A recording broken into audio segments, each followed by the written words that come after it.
আসসালামু আলাইকুম প্রিয় শিক্ষার্থীরা, সবাইকে স্বাগতম জানাচ্ছি টেকনিক ইজি এডুকেশনের পক্ষ থেকে। আমি হাবিবুল্লাহ। আজকে আমরা আলোচনা করব আমাদের পরিসংখ্যান অর্থাৎ নবম দশম শ্রেণীর গণিত বইয়ের পরিসংখ্যানের যে এমসিকিউ গুলো আছে সেগুলো আমরা আলোচনা করব আমাদের এমসিকিউ সাজেশন বই থেকে। তো আমরা প্রথমে 1 নম্বর এমসিকিউটা যদি দেখি, এখানে বলা হচ্ছে উপাত্তে ব্যবহৃত সংখ্যাসমূহকে কি বলে। দেখো, উপাত্তে ব্যবহৃত সংখ্যাসমূহকে কোনো একটা উপাত্তের মধ্যে কি থাকে। মনে করো তুমি এক জায়গায় গেলা, সেখানে শিক্ষার্থীদের বয়সগুলো তুমি জেনে নিলা। তো শিক্ষার্থীদের বয়স এগুলো কি হবে? শিক্ষার্থীদের বয়স এটা হচ্ছে তোমার এক একজনের এক এক রকম হবে, উচ্চতা এক একজনের এক এক রকম হবে, পরিবর্তনশীল। সো পরিবর্তনশীল জিনিস কোনগুলো? যেগুলো হচ্ছে চলক, চলক বা ভেরিয়েবল, এগুলো পরিবর্তনশীল। সেজন্য উপাত্তে ব্যবহৃত সংখ্যাসমূহকে আমরা বলবো কি? চলক। পরবর্তী, বিচ্ছিন্ন চলকের মান কোনটি হতে পারে? তার আগে আমি তোমাকে বিচ্ছিন্ন আর অবিচ্ছিন্ন চলকটা কি সেটা বুঝিয়ে দেই, তুমি ভালো করে বুঝে নাও, দরকার হয় নোট করে ফেলো। বিচ্ছিন্ন চলক মানে যেটা মান কখনোই দশমিক হতে পারে না, কখনোই তুমি সেটাকে পয়েন্টে প্রকাশ করতে পারবে না। যেমন আমি যদি বলি তোমার পরিবারের লোক সংখ্যা কত, তুমি বলতে পারবে না কখনো আমার পরিবারে 4.5 জন বা 4.5 জন মানুষ আছে, বলতে পারবা? পারবা না। হয় 3 জন, না হয় 4 জন, না হয় 5 জন। পূর্ণ সংখ্যা বলতে হবে, দশমিক দিয়ে বা ভগ্নাংশে প্রকাশ করা যায় না। এগুলো হচ্ছে বিচ্ছিন্ন চলক। আর অবিচ্ছিন্ন চলক কি? যেগুলো দশমিকও প্রকাশ করা যায়, আবার মাঝে মাঝে পূর্ণ সংখ্যা। যেমন তোমার বয়স, তোমার বয়স হতে পারে এখন বরাবর 15 বছর, আবার হতে পারে 15.5 বছর, মানে 15.5 বছর হতে পারে। তার মানে বয়স অবিচ্ছিন্ন চলক। তাপমাত্রা অবিচ্ছিন্ন, কারণ তাপমাত্রা দশমিকে প্রকাশ করা যায়। উচ্চতা অবিচ্ছিন্ন চলক। তোমাকে বলতে পার, তুমি বলতে পারো আমার উচ্চতা 5.2 ইঞ্চি, তার মানে পয়েন্ট বলতে পারতেছো। তো পয়েন্ট হওয়ার সম্ভাবনা থাকলে সেটা অবিচ্ছিন্ন চলক। তাহলে যেগুলো পয়েন্টে প্রকাশ করা যাবে না সেগুলো বিচ্ছিন্ন চলক, যেগুলো পয়েন্টে প্রকাশ করা যাবে সেগুলো অবিচ্ছিন্ন চলক। তাহলে আমরা এখানে দেখতে পাচ্ছি বিচ্ছিন্ন চলকের মান কোনটি। এখানে আমরা বলবো বিচ্ছিন্ন চলকের মান হচ্ছে পূর্ণ সংখ্যা। ঠিক আছে, বিচ্ছিন্ন চলকের মান পূর্ণ সংখ্যা। আর এখানে আবারও বিচ্ছিন্ন চলক কোনটি?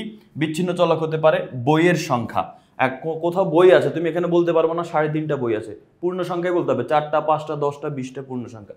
কিন্তু দৈর্ঘ্য পয়েন্টে প্রকাশ করা যায়, 4.5 সেন্টিমিটার। মানুষের বয়স, ভর, এগুলো কিন্তু পয়েন্টে প্রকাশ করা যায়। নিচের কোনটি বিচ্ছিন্ন চলক? এই যে জনসংখ্যা, এটা খুবই পপুলার। জনসংখ্যা দেখছো কতবার আসছে বোর্ড পরীক্ষায়। জনসংখ্যা বিচ্ছিন্ন চলক, কারণ জনসংখ্যাকে কখনো তুমি দশমিক দিয়ে বলতে পারবে না। পরীক্ষার নম্বর ও জনসংখ্যা, পরীক্ষার নম্বর ও জনসংখ্যা কোন ধরনের চলক? দেখো, পরীক্ষার নম্বর নর্মালি যদিও আমরা বলি পরীক্ষার নম্বর কিন্তু পয়েন্টে আসে, ঠিক আছে না?